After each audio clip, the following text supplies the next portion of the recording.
But Dee Dee, guess what? As we approach the end of this preem, as we get into the middle of it right now, but we're approaching this culmination, let's talk to the woman who won the preem yesterday. In fact, she won the overall Ironman VR Pro Challenge. Her name, Emma Pallant. She's coming to us from her home base in South Africa. How are you? Thanks for joining us. Hey, yeah, good, thank you. Thank you for having me. Now, Well, these how do you guys feel now in today? the You put middle up of the steep preem, the climbing preem, of course, you won that preem yesterday. How hard was that effort, especially the section of the course where the guys are right now?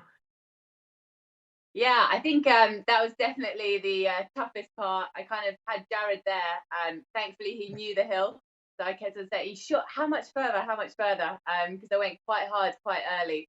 And he was like, "You just gotta hold it, just another 2 minutes." And he was like, "Hold it, just another 2 minutes." But yeah, it's definitely a really tough climb.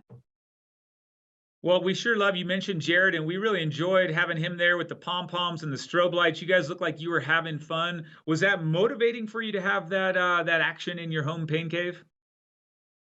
Yeah, for sure. I think it's nice as well. Like we do a lot of riding together, and it's just I love having the loud music. And when you're really hurting, to have someone just being that little voice in your head, like you got to push harder, you got to push harder. And he's like, yeah, he kept saying, You're not getting any further away from Meredith." So it was an awesome race. And how are you overall approaching your training these days and staying motivated? You had mentioned you're doing some virtual racing. Do you have any long-term goals on the horizon? Or are you letting yourself think about the possibility of races? Or are you focusing on sort of smaller aspects of your training and trying to perfect sort of the details with the flexibility to do that because we don't have races on the horizon at the moment? Yeah, for sure. It's been really different because I'm not a strong swimmer, so swimming takes up such a large amount of my time normally.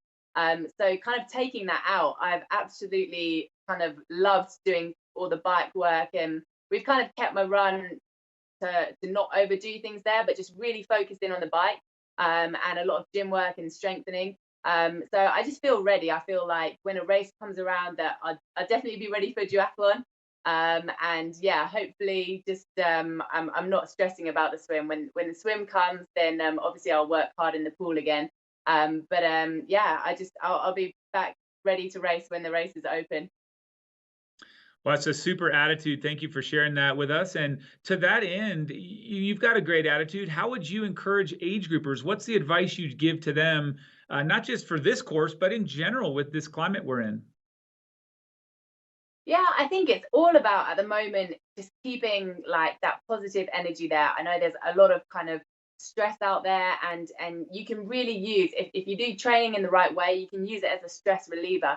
And just take yourself back to what you love. Like, why do you love doing the sport? And I love those sessions where you're just digging deep and having that pain. And so the weekly racing is really helping for me. And I think just coming together as a community, even if you do these races just for fun or just because you know your friend next door will do it, and that's a way of doing it together. I think just keep the fun aspect in there. And yeah, that's kind of my biggest tip at the moment. Well, as the men make their way towards the end of this first preem, I'm going to add one more question. With the rock and roll VR, you've got quite a run pedigree as well. You think you might dip your foot into some of the run VR series as well? Yeah, for sure. I've kind of we're not allowed to run outside, so I've been hammering stuff on the treadmill. And I'm definitely going to do road races when they reopen. So perhaps this would be a nice bridge of the gap from training to the road races to do some of the run virtual races. Well, just to close you out, Emma, because it is fun, I like to let you brag for yourself. Tell everyone here your 5K PR because I know it's a lot faster than mine or Mike Riley's. Can you share that with our viewers? Oh, that takes me back. Geez, when I was a runner, I could list you all my PBs off by heart. But I don't know. I know my 1500-meter time is 4:09. But Oh, yeah, I'd probably have to go back and look at my 5K. That's bad. That shows how long since I've done it. Well, I feel like my it's evening research in says South in the low Africa. It's 15s. evening in South Africa now, Emma, but there's still time for you to go out and establish that 5K PR tonight and be a part of the Rock and Roll VR series #1. So you can go crack that PR in the 5K tonight. Awesome. Thank you.